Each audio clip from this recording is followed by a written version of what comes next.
Bienvenidos de nuevo, arrancamos con el primer video de la serie de estadística descriptiva, que es el primer tema que vamos a ver en la materia. ¿Qué es la estadística descriptiva? ¿Se acuerdan que en la definición que dimos originalmente de estadística había 5 aspectos, ¿sí?, que trataba la estadística? Entre ellos había uno que se trataba de presentar los datos. Entonces nos vamos a dedicar a eso. La estadística descriptiva se trata básicamente de cómo presentar información, cómo mostrar información, procesarla y mostrarla, sin hacer ninguna conclusión, ningún análisis, simplemente qué técnicas, qué estrategias, qué gráficos, qué cálculos se pueden hacer básicos a la hora de presentar los datos. Vamos a hacer un recorrido de varias de estas herramientas que nos van a ayudar a la hora de modelar nuestras variables aleatorias. Empecemos. Vamos a trabajar con un ejemplo, a lo largo de estos videos, vamos a trabajar con un ejemplo con datos que se tomaron en una empresa siderúrgica, ¿no?, que fabrica piezas de acero, que consume mucha agua en los procesos de enfriamiento. Entonces, mi objetivo es estudiar ahora cuál es el consumo de agua diario en cierto sector de la planta, ¿sí? Entonces, para nosotros, esa va a ser la variable aleatoria de estudio. Vamos a medir, trabajando en condiciones normales, trabajando siempre en las mismas condiciones, cuánto consumo de agua hubo en un día en este sector de la planta. Es decir, y vamos a tomar 200 observaciones, ¿sí? Vamos a tener, para nosotros, antes de tomar los datos, esos van a ser variables aleatorias, x1, x2, x200. Y como ya vimos, estas variables aleatorias van a tener que cumplir la condición de que sean independientes e idénticamente distribuibles, ¿no? Recuerden, esto es re importante, antes de tomar los datos, para nosotros esas x son variables aleatorias. Y tienen estas características, ¿no? Un poquito es ese IID que les pongo acá al costado, vamos a hablar mucho de eso. Tiene que cumplir las siguientes características: que todas las observaciones tienen la misma distribución, es decir, que provienen de la misma fábrica, de la misma planta, de las mismas condiciones de trabajo. No hay condiciones que afectan a unas y a las otras no. Todas son independientes, es decir, cada resultado no se ve influenciado por los resultados de los otros resultados.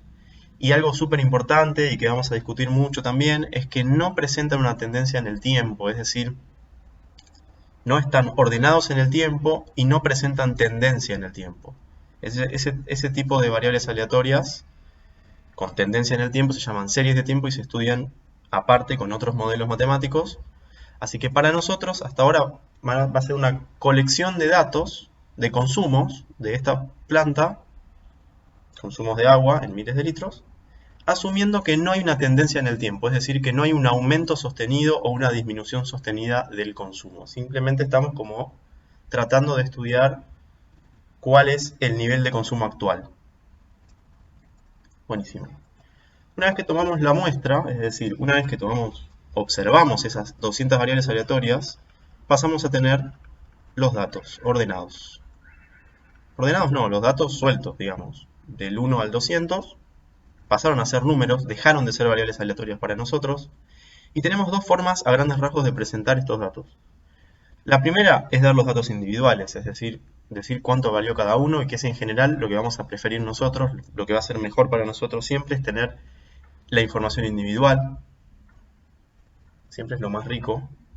Y por otro lado, otra forma de presentar los datos es a través de una tabla de frecuencias, que es lo que figura a la derecha. La tabla de frecuencias lo que hace es agrupar los datos en clases, es decir, voy a dividir el rango es el alcance, ¿no?, de todos los datos van de 0 a 452,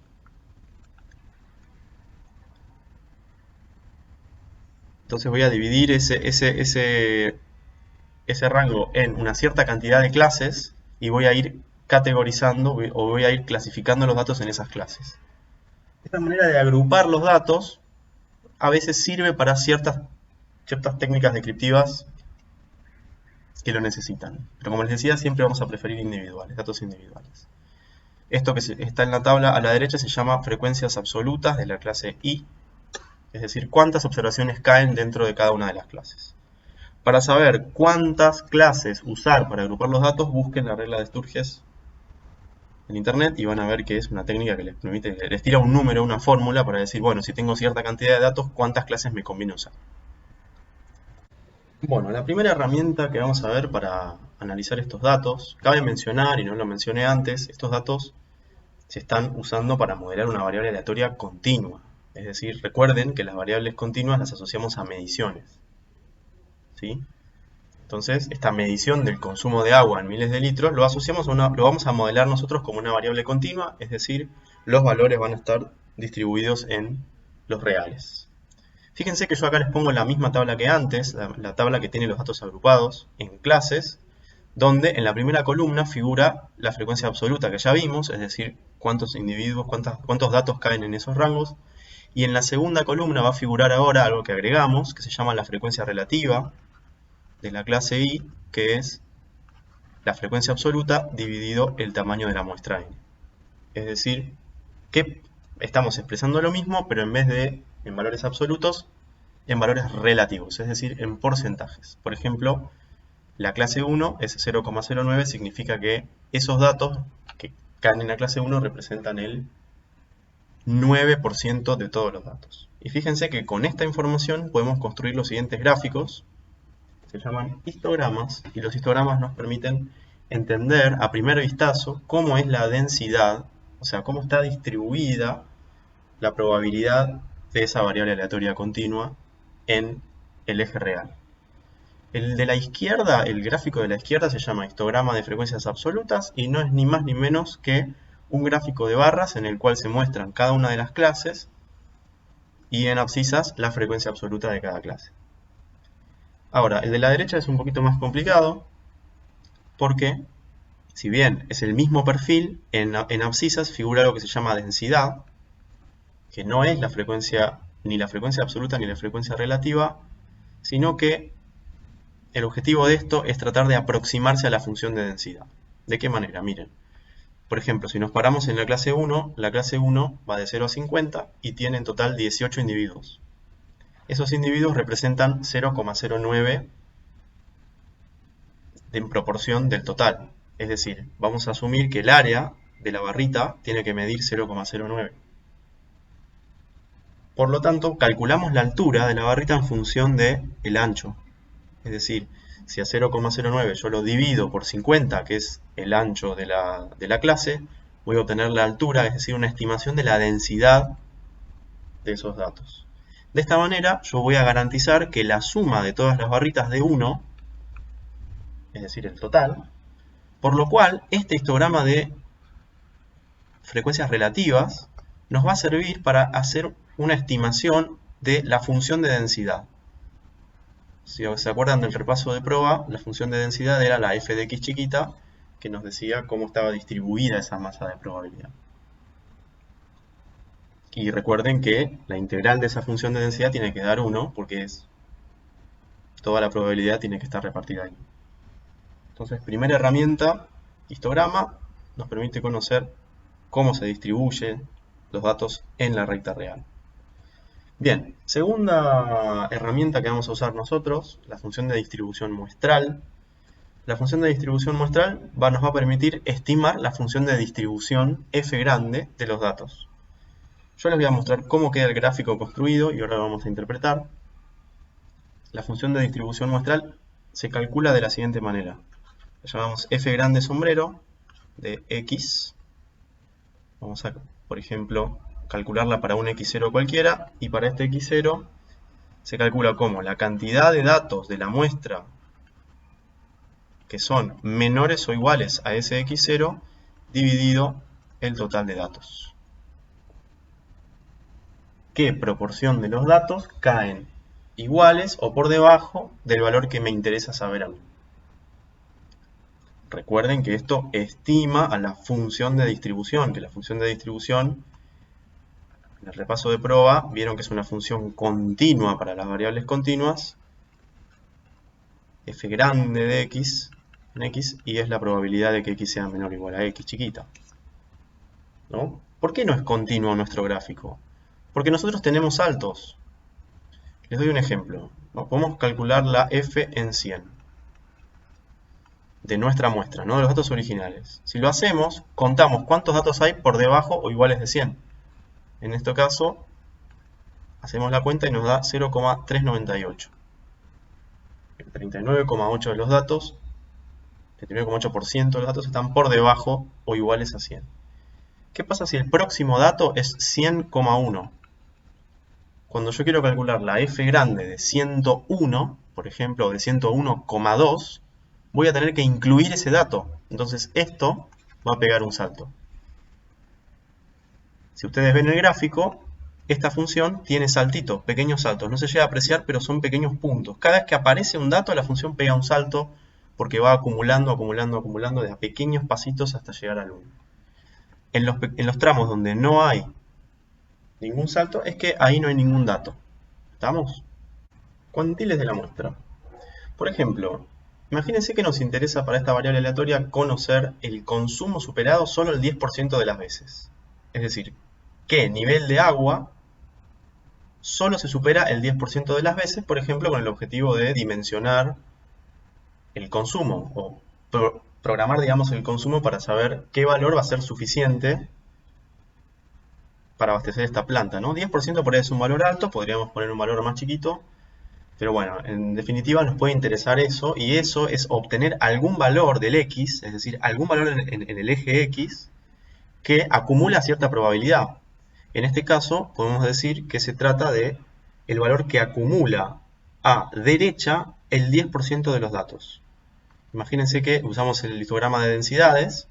Yo quiero el valor X que deja el 10% del área de los datos, el área entre comillas, ¿no?